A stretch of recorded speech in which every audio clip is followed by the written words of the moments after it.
Mind Control with Chase Hughes. There are people with multiple personalities where one of them has glaucoma and the other one does not. There are 7 cases reported in history where one personality was blind to the point their pupils didn't react to a pen light, to an actual light being shined in them when the blind personality came out. As far as I know, 7. And some multiple personality cases where the person has a physical disease or a physical disorder like eczema or psoriasis or diabetes, and the other personality doesn't. So if that was the case for me, when I was studying this, my intention, hypothetically, was to take a guy in an interrogation room who's a bad guy. No torture necessary, no hurting anybody necessary, no sleep deprivation necessary. Do this technique, send him home, call him up in a couple of days and be like, hey, bro, I got a satellite photo before sunset and there's 3 Toyota pickup trucks outside this building. Sun came up, I got another satellite picture, and now there's just one. I need you to go find out. And this other personality is compliant. It goes and finds out. So that's what I wanted to do. But I started to wonder if something as serious as blindness or diabetes or glaucoma can be in one person and not the other. There's not 2 people, for anybody that's confused about that. There's anybody with multiple personalities, it's one person. There's one identity. But the brain has little walls, compartments. It's a good way to imagine it. So if one compartment can have glaucoma and the other one doesn't, then is it possible that I can manufacture one that doesn't have depression or doesn't have an eating disorder or whatever, something positive? So that way, the iatrogenesis, which means created by a doctor or created by a provider, the iatrogenesis of the multiple personality or the dissociative identity is no longer a disorder, because something becomes a disorder once it starts effing up your life, basically. It starts interfering with your daily life and screwing up your life. So if we have something in there that we just called a helper, then it would be great. But let's talk a little bit about dissociation and what that really means. And I said earlier the DSM-4 came out and the name was changed from multiple personality disorder to dissociative identity disorder. But what does the word dissociation mean? It's very vague. And in a general, like a systems meaning, we have dissociation of things. And this could be a cell, pieces of a cell in your body separating from each other. This could be a solar system falling apart. It's just things moving apart. So that's like the general definition of what dissociation really means. And in the cognitive psychology definition, we have memory and we have conscious memory versus unconscious memory.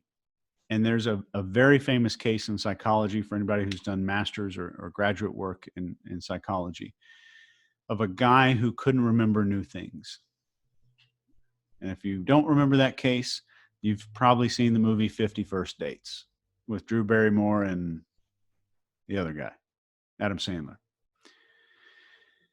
to where he had no explicit memory, which is what we call explicit memory. We can't remember conversations. We can't remember anything past, like this guy, for this guy's case, it was 50 seconds, give or take. Talk to him for 50 seconds. And at that 50-second mark, he'd be like, who the hell are you?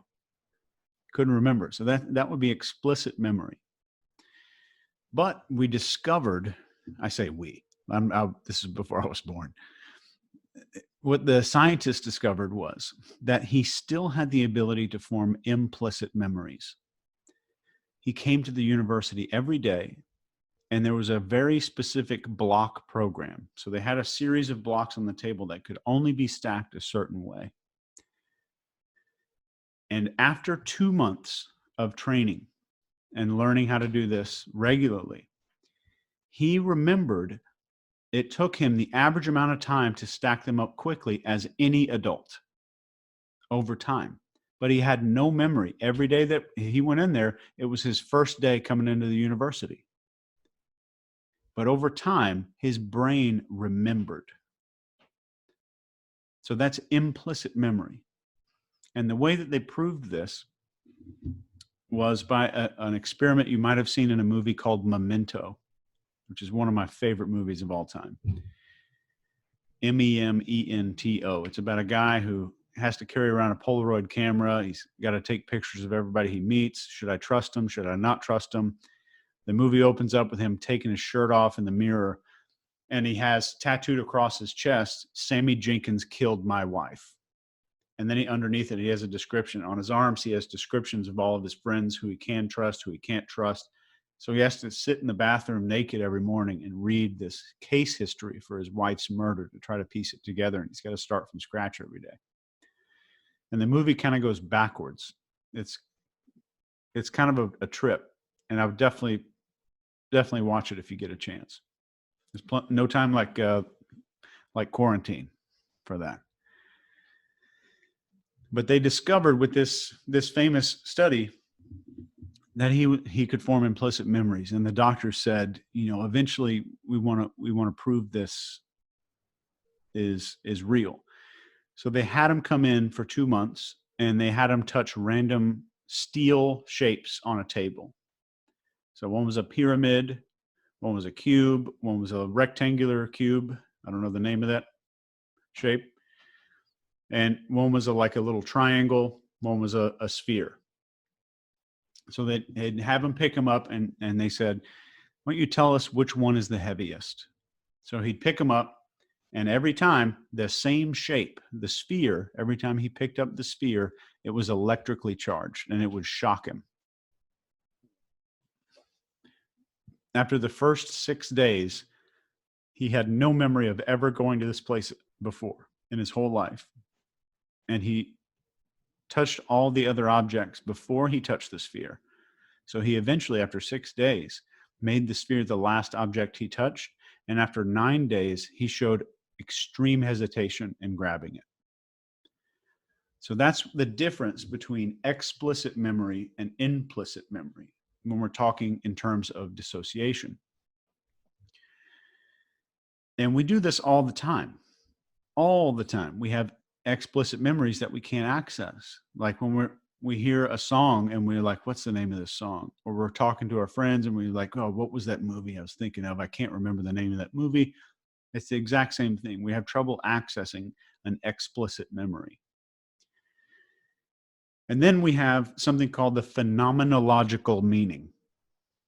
It's a big scientific, stupid term. But this is just what people report to clinicians. This is just the case reference phrases that people say to a clinician. So the clinician's going to write down BX or DX, and then they're going to write down all the stuff that a patient's going to tell them. So I'm missing time. I'm having trouble remembering new things. I lose my car keys, but to the point where my car keys are in my neighbor's mailbox 4 houses away when I finally find them. Like that kind of thing. So that's called the phenomenological meaning. And the final one here, which I think is most interesting for what we're talking about tonight, has another silly scientific name. And this is called postulated intrapsychic defense mechanism. Postulated intrapsychic defense mechanism. And this is still in theory form, but I firmly believe that it's true. Absolutely true. I've seen proof and evidence of it for the last 13 years. Postulated intrapsychic defense mechanism. I saw a couple people start to take notes and give up. I said it again. So this is repression of things versus dissociation. Repression versus dissociation. So in this case specifically, we have a horizontal way that we can split, and we have a vertical way that we can split. And I'll make those make more sense here in a second. But I'd like you just to visualize that on two axes, that we have a horizontal way of dissociating and we have a vertical part of dissociating. And each one of those has very, very different things that are involved in the brain. In this horizontal splitting, information that is in your conscious mind that's bad gets pushed downward into the unconscious mind. So I have a horrible thought and I push it and push it and push it down. I repress it. Repression is taking place. In horizontal splitting, repression is taking place, pushing something down. And when we push bad stuff down, that bad stuff goes down there with everything else and gets tangled up with everything. It works its way into your dreams. It works its way into your daily thoughts, and our lives get affected by this. So horizontal splitting is repression. And the other kind of repression is called primal repression, which we all engage in regularly.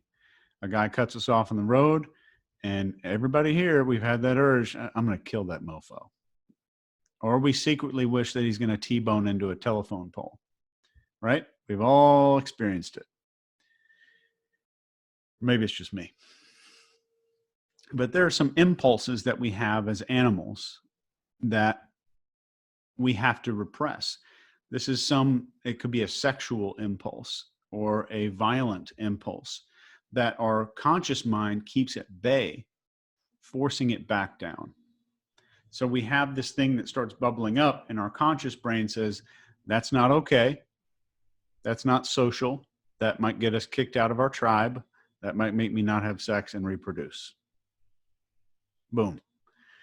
So that's called primal repression, and that's still a form of horizontal splitting. And when we're talking about vertical splitting, this is dissociation, not repression. So when we think about repression, think of a swimming pool. I'm pushing something that's trying to float to the surface, and I'm pushing it back down and holding it underwater. So I'm repressing it. Let's talk about the vertical, which is dissociation. And nothing's really pushed into the unconscious at all. In this dissociation, there's literally a compartment that gets created in the unconscious mind. It's a different compartment completely. And we see vertical splitting in some types of psychopathy, in which the words psychopath and sociopath are not even in the diagnostic manual of psychology. Most people aren't aware of that. But we see some of that in those cases. But in dissociation cases, there's actually a little compartment that's made. And in real life, in just a conversation with a person, if you know what you're doing, and I could teach all of you in probably an hour and a half or 2 hours, I could teach you exactly how to create a vertical split in a person just through a conversation in a restaurant or a bar. And it's really beneficial if you need someone to change a behavior or change a habit that's hurting them. But that's vertical. So I'd like you to think of it in terms of I'm building a wall is vertical, and the swimming pool is the horizontal. So we have repression and we have dissociation, which is up and down. What about the types of DID? So there's 3 types of dissociative identity disorder that are capitalized on by mind control people, some of which we'll talk about in a little bit when we talk about the mass shooting stuff. So the first type is iatrogenic. This means it was created by a doctor. The second type is called pseudogenic. Pseudogenic means that it is a false disease or false disorder that the person is manufacturing or has created for whatever reason. And type number 3 is called traumagenic. And a traumagenic dissociation or dissociative personality disorder is the result of severe trauma, typically at a young age. So someone being repetitively and repeatedly physically abused or emotionally abused, most often physically or sexually abused at a young age, causes that young person to separate from that environment the same way that we would completely wall off our experience and our memories from being attacked by a saber-toothed tiger. Our body doesn't want it. We have no interest in keeping this memory, and we wall everything off, and our mind, who we are as a person, is gone when that experience is happening. So that person gets a repetitive practice, and a repetitive gets into the habit of separating. So it kind of just moves into different sides.